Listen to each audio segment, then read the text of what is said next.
This is A Voice, a podcast with Dr. Gillyanne Kays and Jeremy Fisher. This is A Voice. Secret singer, burnout, boundaries and connection. Hello and welcome to This is A Voice, Season 12, Episode 12. The podcast where we get vocal about voice. I'm Jeremy Fisher. And I'm Dr. Gillyanne Kays. And this episode is the best of Season 12. We've chosen a few little excerpts from episodes, and these are our favourite bits. We're actually going to start with the episode which has become my favourite episode of all time. And that's episode 5, The Secret Singer. Oh, bless you for that. How wonderful. Now, if you haven't listened to episode 5, The Secret Singer yet, then we're going to play the opening of the episode, and this is where you find out who the secret singer is. I can't tell you how excited I am. We have such a special guest with us today, and we're actually going to start with a recording of said special guest. So this is a little excerpt from One of the Handel German arias, Meine Seele hört im Sehen. Okay.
Okay, and can I introduce you to Gillyanne Kays, aged 26? Do you know what? I almost had A handkerchief. a tearing alert there. I'm so excited about this because, and I have to tell you, Gillyanne and I have been married 25 years. This is the first time that I've actually heard Gillyanne sing in a recital, and she's never played me recordings really before this. There's a story. Yeah, there's definitely a story. And friends, we are going to go deep. Yep, I could well tear up again. yep. Do you know, I had so many people get in touch with me after this particular episode. I mean, it was obviously very moving to record it itself, but hearing other people's stories and how other people connected with the experience that I shared, that was really special. And in fact, that was only half the story because Gillyanne, in episode 6, Singer Interrupted, continued the story. And we're just going to play a little excerpt from that too. Okay. There's two things. The first one is you glossed over something really quite magnificently. Congratulations, I'm going to pull it out. Which is, you said mid-30s, which means that's 7 years without singing. Mm-hmm. That's a long time, particularly at that age and at that point of development of a singer. That's a long time. So there was some stuff going on. There was. And as I said before, and I've always said, it was being a teacher that kept me going. First of all, because I knew exactly what it was like to feel you couldn't make a sound. And for anyone out there who listens, because I've had this, and I think other teachers have had it, oh, she had a voice problem, she shouldn't be teaching. Exact opposite. If you are a voice problem survivor, you are going to be a great teacher. or Okay. you can be a great I was teacher. going to say, okay. Yeah. So that was Number number one. 2. Yes. You talked about a happy ending. So, Yes. did the happy ending involve getting back to performing? There's a step along the way, which was, yes, I did get back. I did do some performing, pretty much low stakes stuff, but that was fine. And I got to the point where I'd done a lunchtime concert at some venue or other. And I was pleased with what I did. It was lovely. I had a nice frock. And I enjoyed the repertoire that I sang. And I think I did a couple more. And then I thought, do you know what? I'm not really enjoying this. I do like singing. I do like rehearsing. But it's spoiling my day. Burnout. We never thought we'd start talking about burnout, but episode 1 of season 12, we started talking about our own experience of burnout. We were on holiday last year. Somebody very kindly lent us their lodge that we stayed in for 2 weeks, and we discovered that we were in burnout and had been for some time. And Jeremy, I think it was only after the holiday that we realised something wasn't right. We still weren't rested, were we? No. Even after 2 weeks of doing nothing. Not at all. And it was a beautiful venue and all the rest of it. And we did do some nice things. We did not come away refreshed. We did not come away with new creative ideas. And to be honest, I think in some ways, certainly what you were going through was, I love this description of burnout, feeling fatigued in every cell of your being. Absolutely. I remember you just sitting up in bed most of the day before you could be levered out to go and enjoy the sunshine. Yeah. And then, by the way, I was just levered out onto the bench in the garden to read a book. That was it. You weren't even reading, and neither of us even had the energy to watch the amazing solar events that were going on at that time of year. It was like, no, let's go to bed. It's 11 o'clock. Not getting up at midnight to watch the skies at night. So we're wondering whether this sounds familiar to people listening, because we think burnout is really underrated, undervalued. It's just not very well known. I don't think it's seen enough in our profession. I don't think it's recognised. I think a lot of people live with it. I went running down various rabbit holes this morning, having a look at burnout scales and articles about burnout, and there's a huge amount of material, surprise, in the medical and caring professions about burnout, certain burnout scales.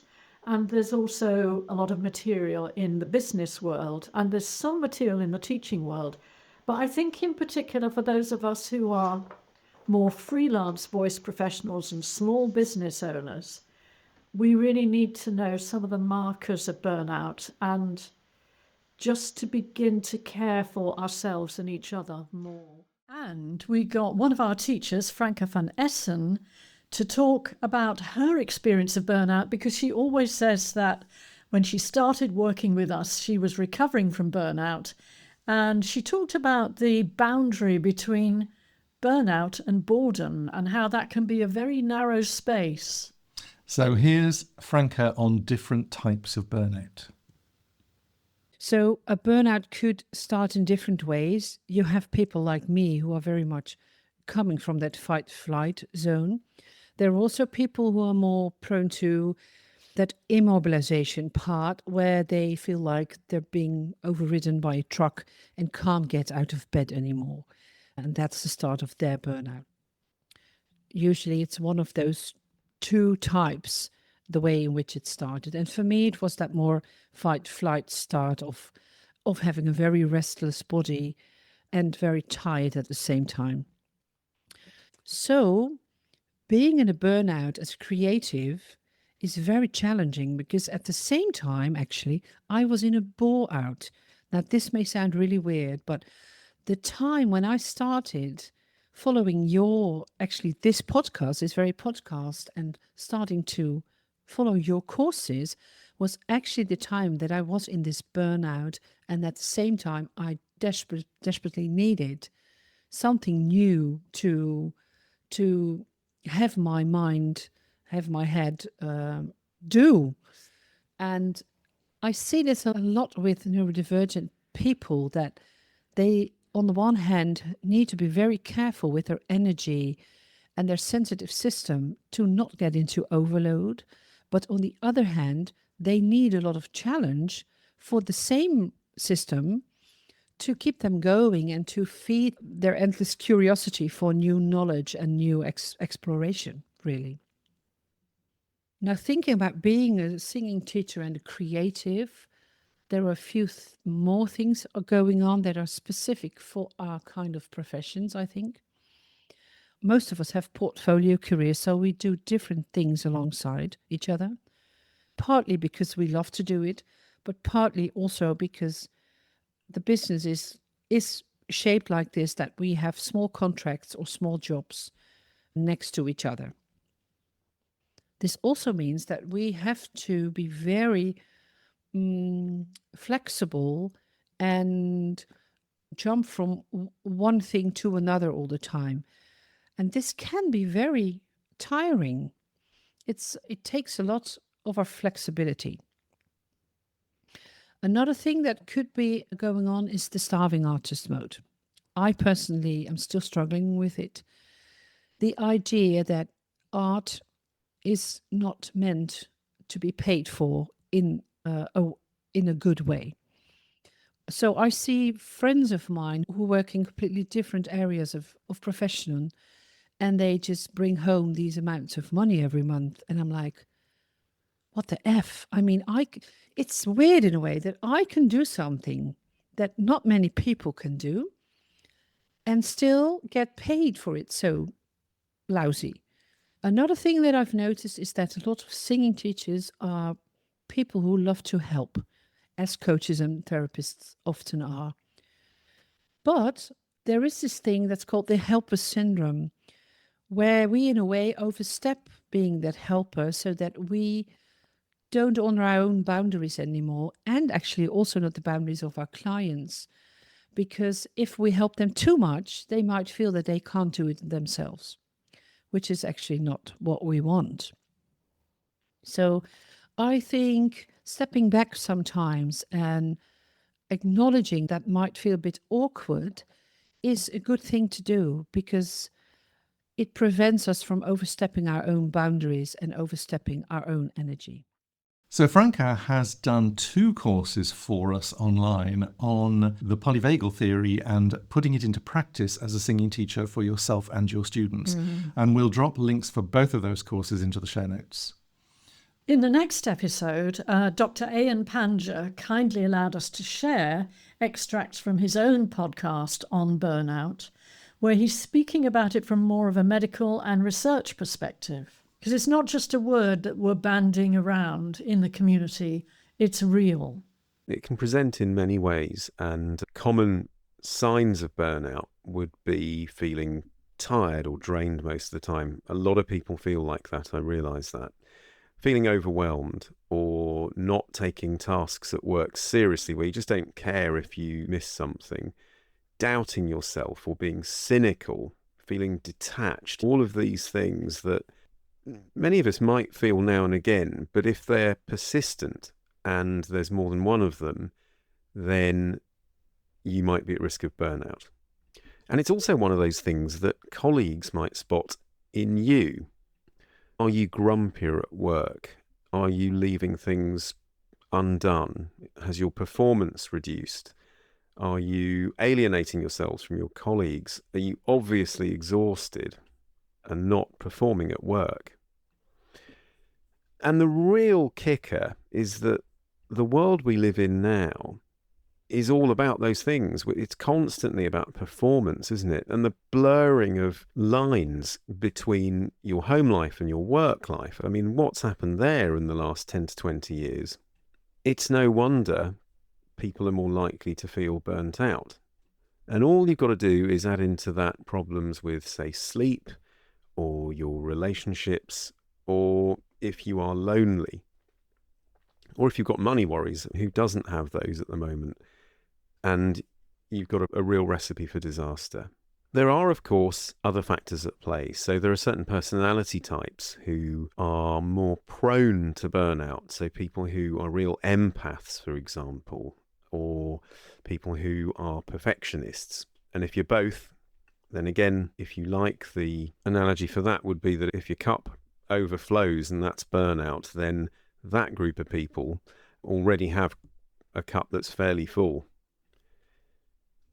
As a recovering perfectionist, and I did write an article on that, I think that really hits home.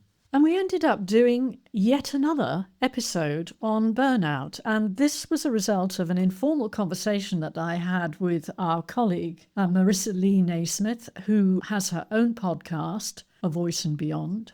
And she talked about her personal experience of burnout and why she felt the need to actually pause her podcast for a while. Even though it was hugely successful, it was right at the top of the ratings. It's a powerful conversation. Here's Marissa.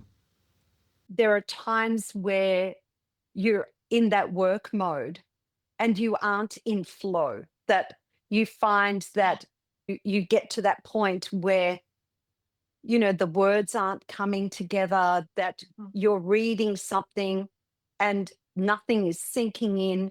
And most of us have been programmed to push through those moments.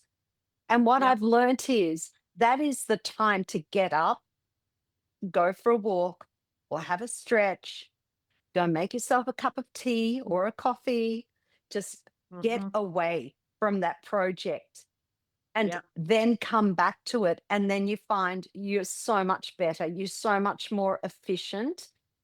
And you were talking about space, allowing yourself space. The word grace came to mind. I feel that we need to give ourselves space, but also we need to allow ourselves the grace to do that. Yeah. Look, I stopped my podcast last year. I put it on pause. We hit 1 million downloads and it was going great guns.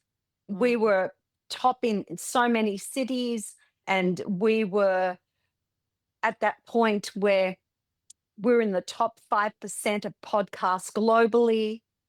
And I just went, I cannot. I'm not finding the joy in this at the moment. I'm so burnt out that it's stressing me out. And it's meant to be something that I love. It's my love. It's my child. It's my baby here. It's my passion. And all of a sudden it became something else on my to-do list. And that's the moment that I went, this is not the time. This is not working out for me right now. And I made the decision when it was at its peak to pull the pin on it. And I wasn't scared. A lot of people would have been scared and would have thought, wow, what if we never get back to that again? What if we have this break and the audiences don't come back? And I was okay with it because I had learnt that my health, my mental, my physical, my emotional health were way more than the downloads. They were way more important. A big thank you to Marissa for her honesty and for being prepared to share her own journey in this regard. For episode 7, we invited Michelle Robinson in to talk about boundaries. And this particular excerpt from episode 7 talks about the inherent power dynamic in a singing lesson. Yes, I found this really, really fascinating because, as you know, we are running a Master Apprentice survey right now. And this is late stages of Michelle's own research. And one of the things that seems to be coming out of it is the relational aspect between the singing teacher and the student, which is a mutual beneficial thing if it works well. There is an inherent power dynamic. I know some people won't like to hear this, but there is an inherent power dynamic. Thank you, Kim Burwell, for being the person who pointed this out in the educative process. So, that absolutely is a power dynamic. And actually, it's not about getting rid of that, in inverted commas, power, because yes, the teacher generally is the guide and has the knowledge on the voice and performance and what have you. Absolutely. It's how you manage that power. And I think this is one of the most important questions that I can give an answer to. A high quality relationship is never abusive. It never takes advantage of the power a teacher inadvertently has. Okay? Closeness is about genuinely caring for that student and their well-being and their success. And also for them genuinely caring for you as a teacher, because we know that they do. You make a difference to them. You impact their lives. We know that. The minute a teacher behaves in a way that is detrimental to that student, there is no relationship. Yeah. There is a situation of abuse to a greater or lesser extent, as you suggest, and it must not be allowed to continue. But as I say, we know that the student is so influenced by their one-to-one teacher, it is far safer to bring out the idea of closeness into the open, to understand what it looks like, to understand where the boundaries are. And I think this is where the responsibility on the teachers is so high, because as we said earlier, the teachers aren't therapists. And whilst I do think there is an element where you are having to, and should create a safe space, and therefore they will talk to you about things that they might not talk to somebody else about. It then, and this is where the safeguarding comes in, it then is knowing what you do with that information when it becomes something that's too big for you. Okay. And I think in terms of boundaries, that's a really key one. Yeah. So That's being very able to good. signal on where appropriate, or if necessary, from what you're telling me, particularly when people are working with minors, maybe there's something going on that actually needs to be raised with a different entity. I think there's something that's very interesting about this, because it's like you create a safe space that if big emotions happen, they have a safe space to happen in, and you are not fazed by them. But I think the difference is that you don't deal with them. Yeah. You allow them to happen and then you move on. Michelle stayed on for episode 8, and in this episode we were talking about bringing information and data from the sports arena into music education and training. And we were talking about the differences between sports education and music education. We could argue that musical performance is largely not competitive. Non-competitive, yeah. So what we're looking at with these elite sports coaches is, by and large, we do sport for pleasure, but sports are competitive. So are there any areas from those aspects of coaching and these theories that don't map across or need to be changed to map across? Yeah, that's the key difference, isn't it? With sport, it's very easy to show what excellence is by winning a competition, by getting a world record or whatever. It is far less easy to show what excellence is in music, mainly because a lot of it is subjective, you know? And I think that's possibly key, because it is through somebody being truly comfortable and confident in their performance, in the way they deliver their singing, that enables them, I'm making this up on the spot, but enables them to be the best they can be. I know I've said that a lot, just thinking it through. If you think, Michelle, if you think about the idea that music is self-expression, Yes. then what they're doing do. is expressing themselves Yes. to the best of their ability at that moment. Yeah, Jeremy talks about maybe when he's working with someone on a performance, I want them to find their own best selves through Yes. in the way that they deliver that performance. And you're really strong on that. It's one of the reasons why music is so, in a way, easy to do, and that's going to sound really weird, because there's always a version that will fit you. Yes. There's no one right version, no matter what the teachers at college say.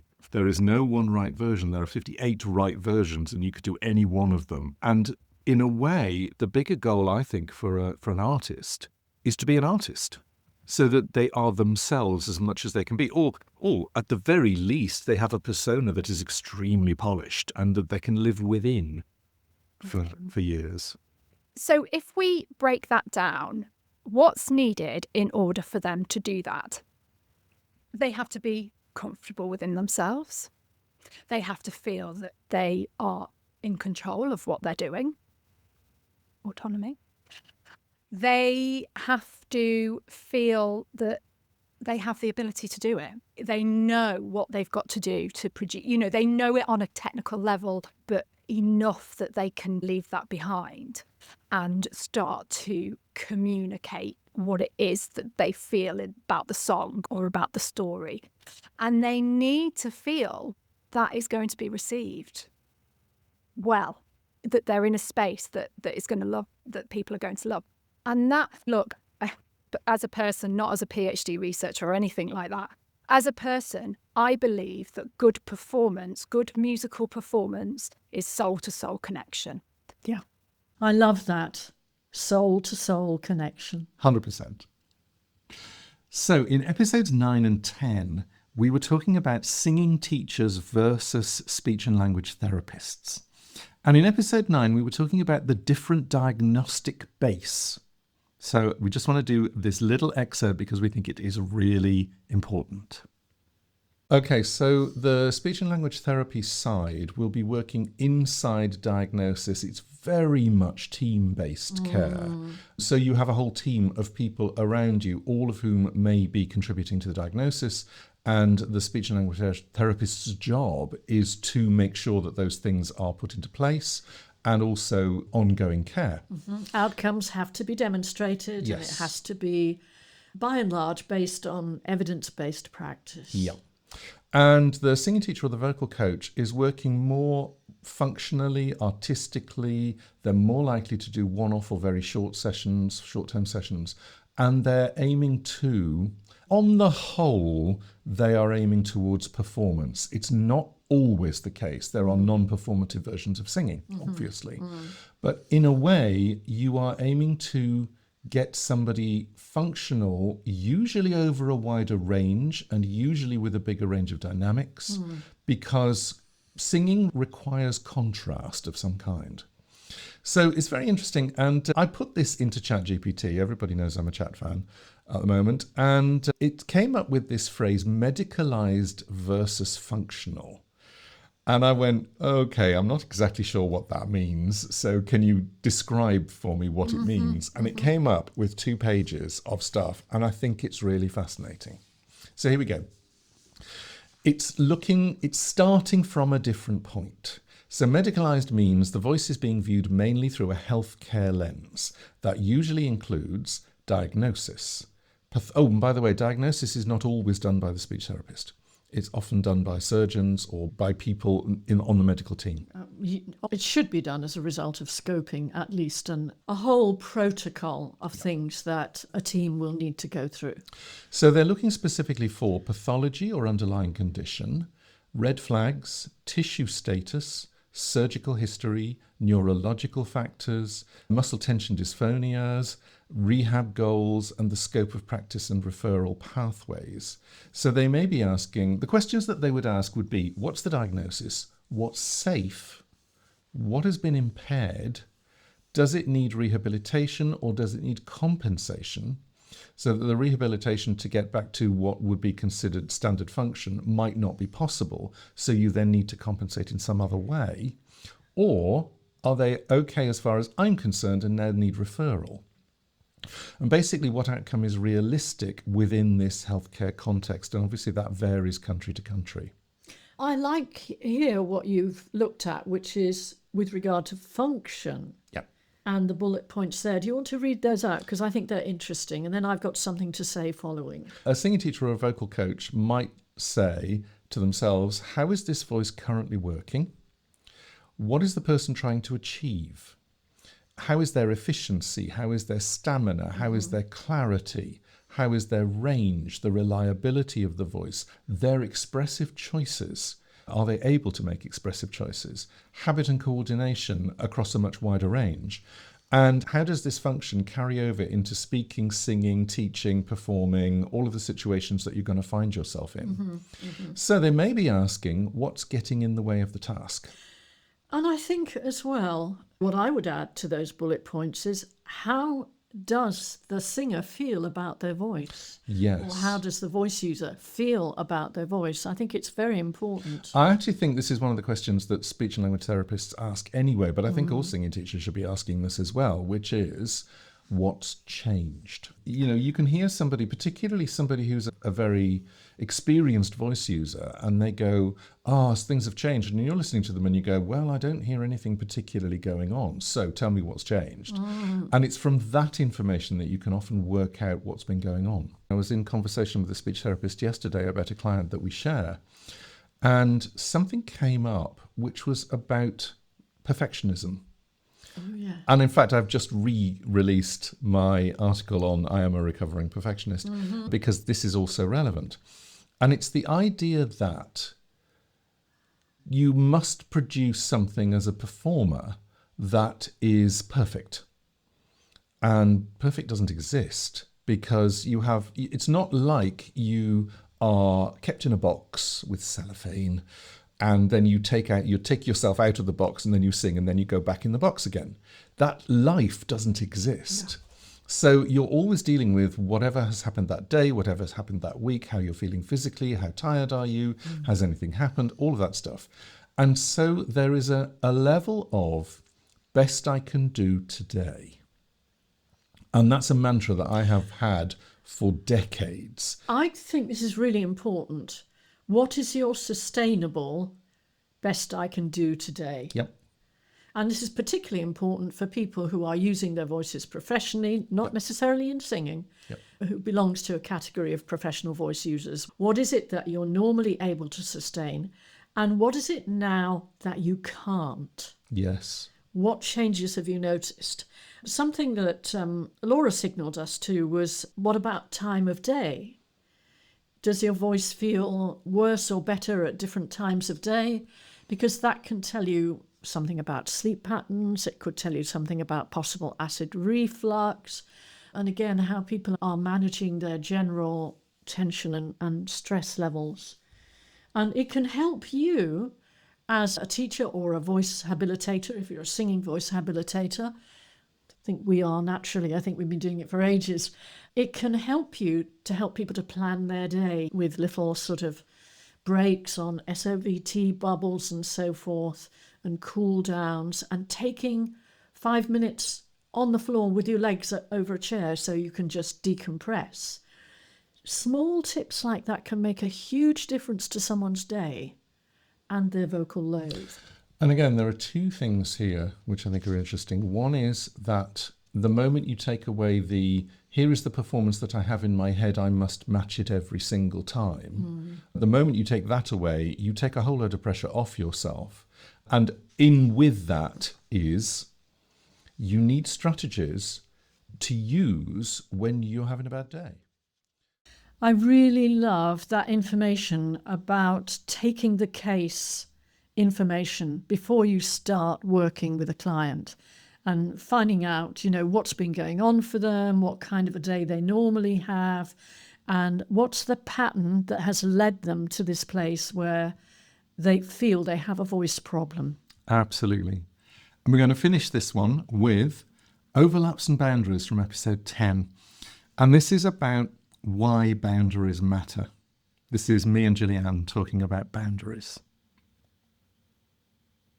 Can we just say something in terms of wrapping about why the overlap is important, but also why boundaries matter? Yes. So we, as singing teachers, have a lot to learn from the clinical precision, the observation and carryover thinking from the medical profession. Yes. And I will say that a lot of our knowledge about vocal function comes directly from that side of the voice profession. It really does. Some of the best courses that we've been on ourselves for our own education have been things like the British Laryngological Association and the speech and language therapy people. We learn so much from how they deal with voice problems. And the Union of European Phoniatricians, Yes. that was a standout 3 days.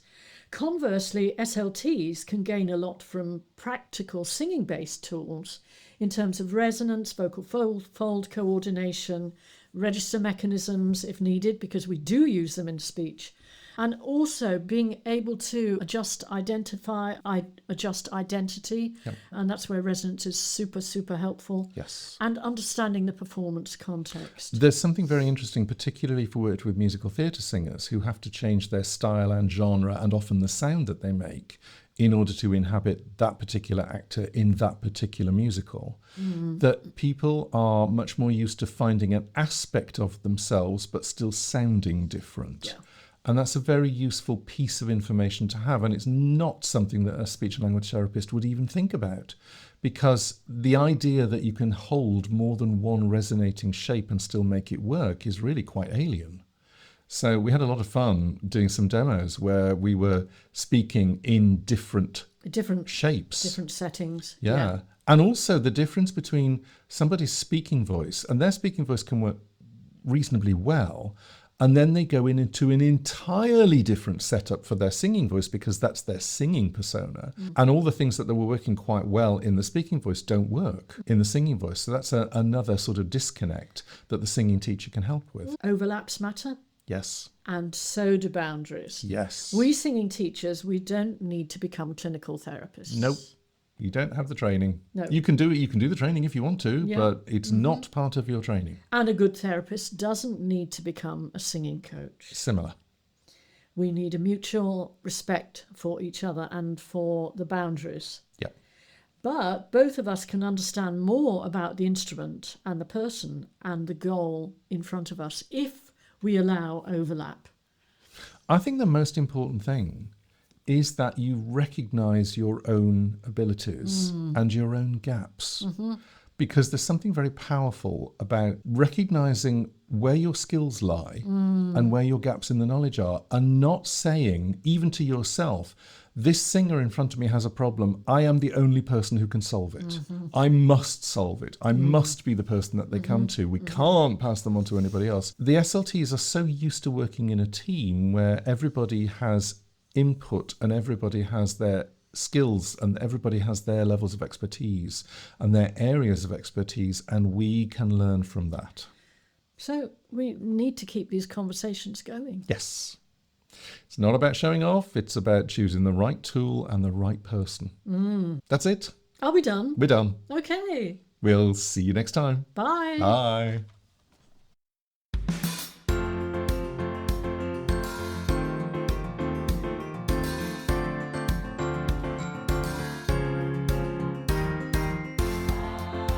This is A Voice, a podcast with Dr. Gillyanne Kays and Jeremy Fisher.